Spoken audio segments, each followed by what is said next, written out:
Hi, everyone, and welcome back to Mindfuel, where we are making mental fitness accessible to endurance athletes so you can train your brain as consciously as you train your body. Today, we are diving into the research around the benefits of mental training, really why we're here, and importantly, how we can put this into practice and start to measure it. So, joining us for this discussion is Niki Micallef.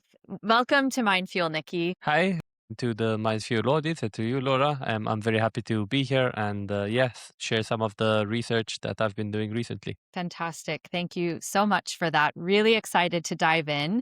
But before we get into those details, as I've mentioned, we like to start every episode here by asking our guests to introduce themselves, not by telling us what they do, but instead about who they are. So, how would a friend describe you, Nick? Yeah, so I think a friend would describe me as competitive, hard-headed, driven, and I think I'm a person who always likes to seek challenges, always likes to try something new, discover something new. And when I do try something new, I tend to go all in, right? I don't like try it out. I decide, I make a conscious decision that I want to do something, so and then I go all in it. I think a lot of those will resonate with the endurance athletic community that finds itself here on Mindfuel. So you're in good company, I would imagine. Absolutely, yeah. And you write a Substack called Born on the Trail, which is actually how I discovered you. And you have featured in some of the resources that we've shared on the Mindfuel website. And in that, you explain a little bit more about your relationship to sport and your passion for running. So, would you enlighten us and tell us more about how that evolved and what you do today? Yeah, so I've been in the endurance running space for like 8-ish years now. And I started like I would guess most people trying to lose weight and not really on the endurance side, just normal running.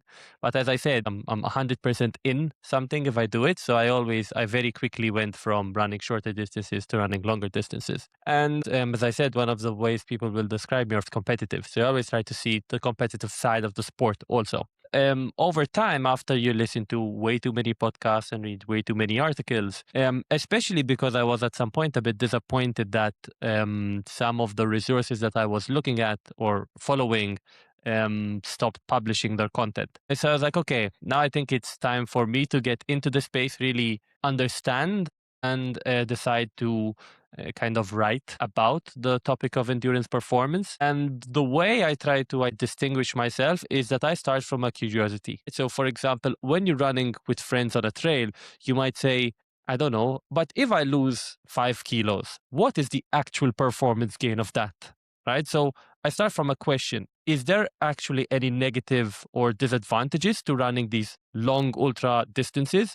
So I don't really necessarily go from it to this is what the science is saying at the moment, but what are the questions ultra runners Yeah. have? And I try to explain them from that perspective. It makes it really accessible, and that's something I've really enjoyed about reading your writing. And in fact, the article that caught my eye on your Substack was specifically around this mental training piece. And obviously, starting Mindfuel, it's something not only am I interested in, but I had done quite a lot of reading about myself. And what I so appreciated about the way you synthesized information was that you went to many different sources, brought them together, created some of your conclusions, but still kept the data and the evidence front and center. So the article that I'm going to speak about a little bit now, we will link in the show notes, actually got picked up by Matt Fitzgerald, who, if you follow Mindfuel, if you've looked at our website, you know is a big inspiration to Mindfuel and is one of kind of the leading endurance athletic minds and writers, having written many, many books on the topic, and being 80/20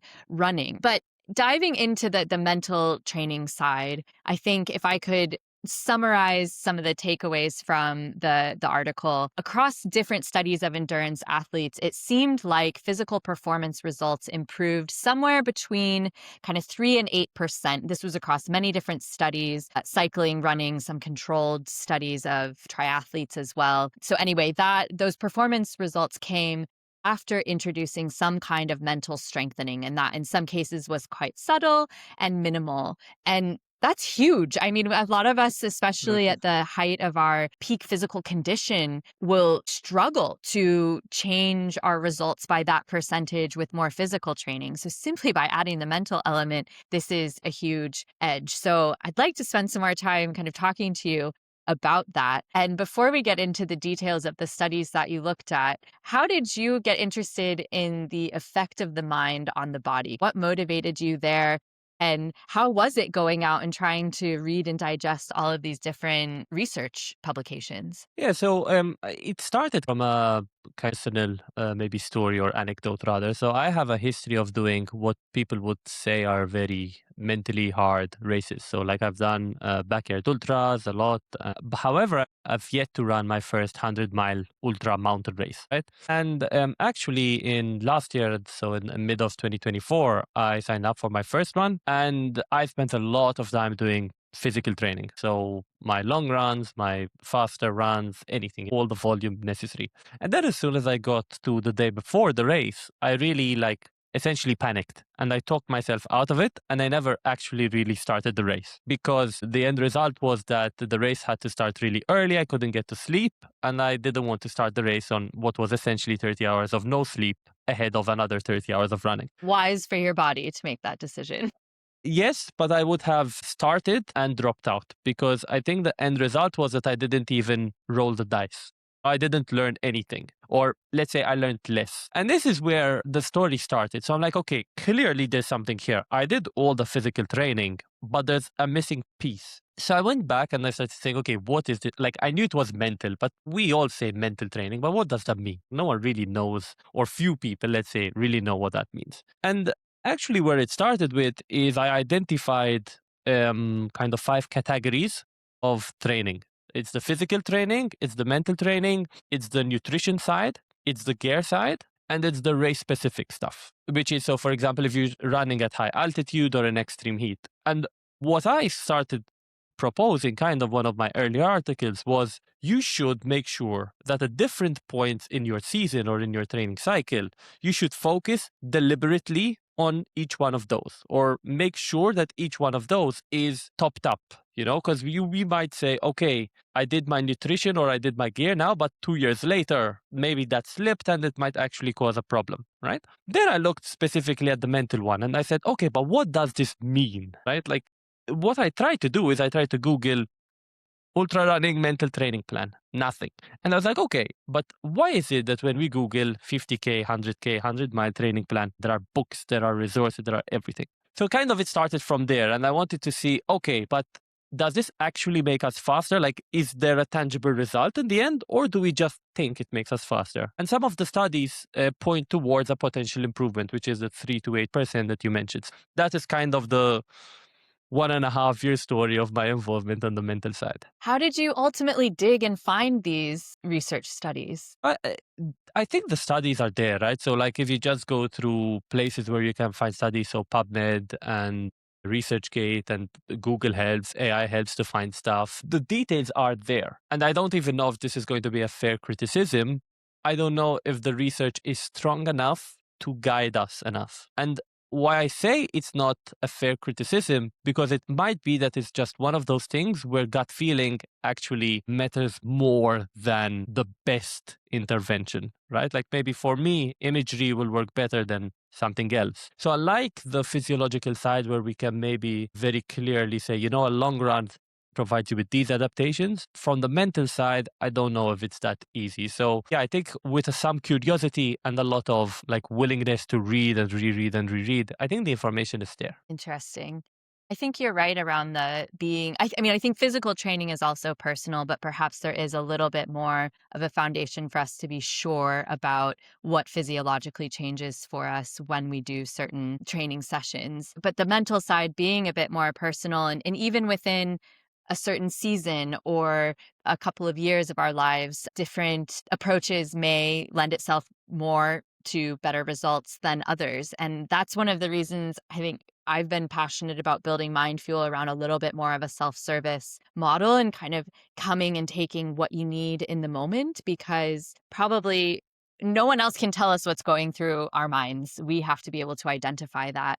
And I guess I'm just wondering, well, a few things about you've taken this on board yourself. I mean, one, how in reading some of this research did your beliefs about the importance of mental fitness change after reviewing all of these studies, if at all? Was your original thesis that, hey, I think this is one of the tenets and it's really important? Does that still hold? I think it holds even more. So I'm on a record now. I've written in one of my articles that if your training plan doesn't have a deliberate mental component, then it's incomplete. So again, as I said, it's now common practice for ultra runners to say, yeah, you need to test your nutrition. Don't try anything new on race day. Everybody says that. It's like 90 grams plus of carbs. Revolution is pushing this idea that you should try your carbs before the race or your nutrition before the race. The gear, again, try nothing new on race day comes from the gear side. Don't try new shoes, don't try a new shirt, a new pack, whatever. On the physical side, I think it goes without saying that people need to train physically. You can't think yourself into training. So we deliberately add runs or training for those three components. If my model holds true that there are those five components, with the other two being mental and race specific, why wouldn't you add a deliberate mental component? So I think it reinforced my view that it is even more important than before. And I think through this research, and it's maybe something which I mentioned in another article, I also went to the psychobiological model of fatigue and the central governor model. And it helped me explain a lot of things which before I couldn't necessarily explain. So I think, again, in summary, I really feel it's made it more important than what I thought before. Amazing. Well, I would have to agree with you, but it's nice to know someone that's done so much proper research on it is also in agreement. And if I understood correctly, you have actually designed your own mental training performance plan as a result of this research. So, can you tell us more about how you went about developing that and a little bit about what it looks like and how you use it? Yeah. So again, it started from me being disappointed with when you Google something, so like ultra endurance mental training plan or something along those lines, you find nothing. So that's actually not true. There are some resources, but there are few and they're all gated behind a paywall. So you have to pay for it. And I was like, okay, I understand that there are expertise that people would need to pay for, but I wanted to create something which people could at least try, like start somewhere. And I went around the process to create it is through a lot of reading, through a lot of listening to podcasts, and trying to piece together what a lot of people are saying to try and make it somehow in a format or in a way which is consumable and digestible for people. I would say there are two very big shortcomings with it. One, it's still mostly untested. So I'm working with some athletes who are running some long distance races who have used it and are using it and getting the first pieces of feedback to try and improve it. And two, of course, it assumes a lot in that it's a static training plan, right? Like, so I don't actually know the individual who's using it, where they are, right? So I had some individuals who have tried it who already actually went through a lot of the interventions, but not in a structured way.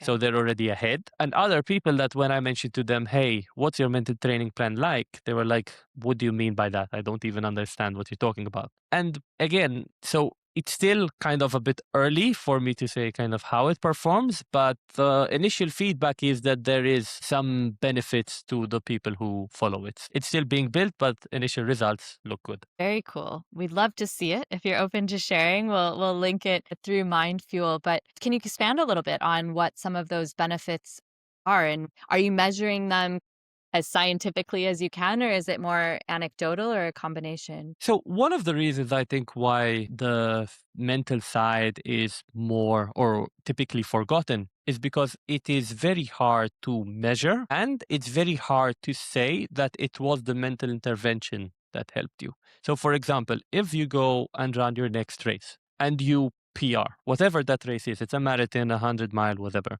is it down to your mental training or your physical training or just the accumulation of work? We don't really know. And if you can't even, or typically you can't even measure that kind of week by week, right? So if you do an interval session and you do, I don't know, your 5 times 4 minutes, and over the span of a month, you get 10 seconds per interval faster or whatever, like a few hundred meters more per 4 minutes, then you can say, okay, I got faster. You can measure your VO2 also, right? So it makes it a bit hard of how to measure progress. But I mean, what we're trying to do, or what I am trying to do through this plan, is to provide the runner with a toolbox, or a bigger toolbox than what they had.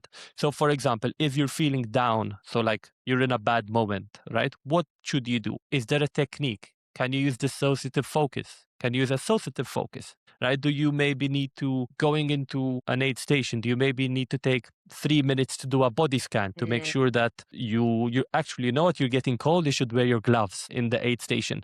So it's these small little things which you can use at very deliberate places, or very deliberate points in your race. To a lot of the verbiage is around not quitting, but actually it can also make you faster. Because mm. if, like in ultras or in long distances, problems compound themselves. So if you're cold, then you'll feel bad, you'll go slower, and then potentially I don't know, we'll have to get to the next station late, and then maybe it's raining and you're flustered and you slip. So it might actually help you go faster at the end of the day. So I don't know if I answered the entirety of your question, but hopefully that gets it. It does, and I think it really shines the light on the fact that it's really hard in our sport to kind of decouple correlation, causation, and there's so much going on in our bodies physically and mentally that we're never quite sure exactly what the knock-on effects are. There are certain things we know for sure can derail us: poor sleep, poor nutrition, lack of adequate training, maybe being really negative with ourselves. But the flip side of that, doing all the things that are right or to plan, we're going to absorb that differently. And it is really hard to pinpoint exact things that support. But I think that's also where, from the mental side, so much of our performance can also be a feeling. Like, I want to feel like I did all that I could, that I was coaching myself positively through the race, that I was visualizing, I was prepared for things that might go wrong, but I was visualizing success and coaching myself. And I do believe that that will have a positive impact, whether it's this big or this much. I'm not sure, but I don't know if I really care either. It's a tricky one. Absolutely. You mentioned some of the tools in your explanation just now, but if someone were just getting started with their first ever kind of proactive, conscious effort at mental training, what are the top, let's say, max threes, 1 to 3 things that you would recommend that they focus on? For me, it's one.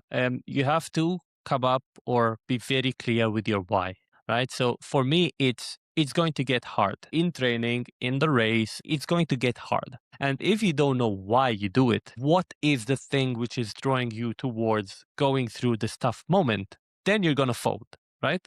Or you're going to be eventually disappointed. There's going to be something there where you're missing something. So for me, you have to understand why you are doing this. And like, this is not something which comes out of the endurance side, but like, there's a 7 whys technique, right? So you tell yourself, okay, why am I doing this? Because I like challenge. Why do you like challenge? Maybe someone say, why am I doing this? Because I like being outdoors. Okay, why do you like being outdoors? Because it's peaceful.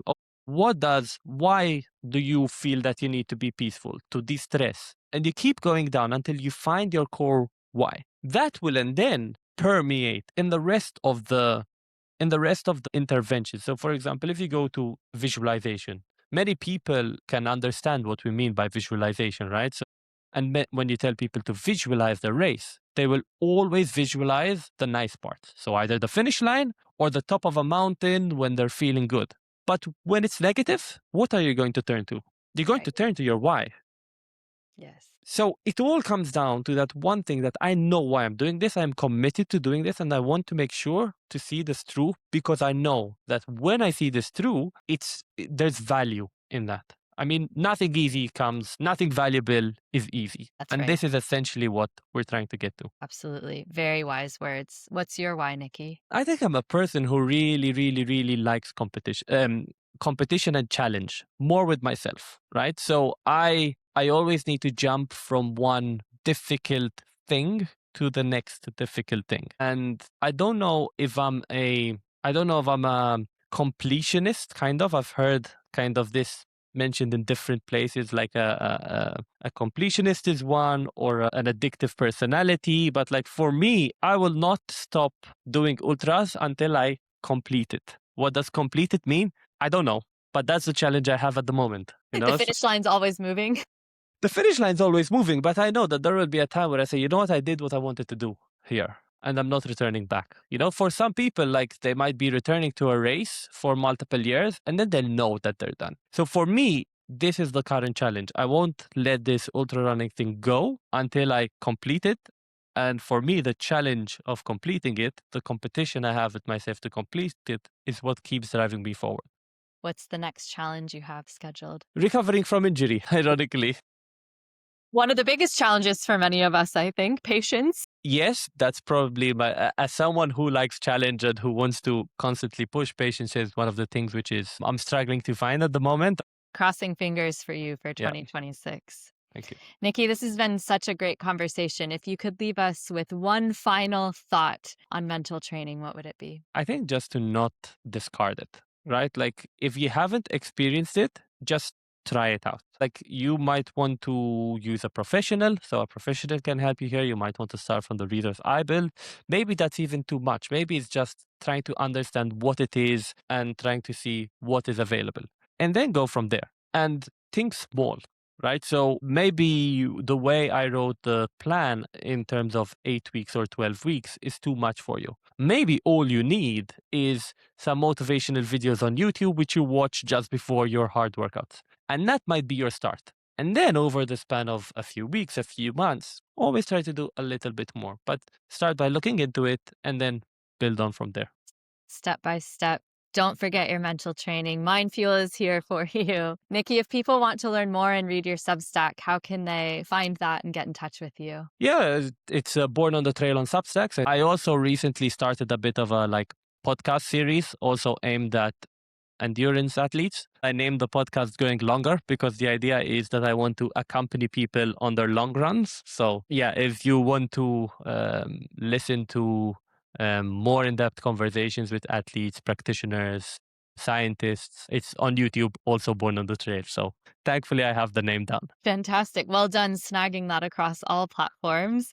As always, we'll link to all of Niki's different social presences, both in the show notes here as well as on our website in the experts section. And if this resonated with you, we do ask you to like the video, subscribe to our channel, leave any comments or follow-up questions directly here on the episode. Or of course, if you want to get in touch with Niki, he's just shared his contact details. And if you haven't already, check out the other content here on our channel and head over to our website, mindfuel.fit, where you can subscribe to our newsletter so that you don't miss any of the new stuff coming out. Niki, this has been really interesting, given me a lot of food for thought. So thank you so much for making time. And to the audience, thank you for joining. Happy and healthy training, and we'll see you next time. Thanks for having me. Good day. Bye.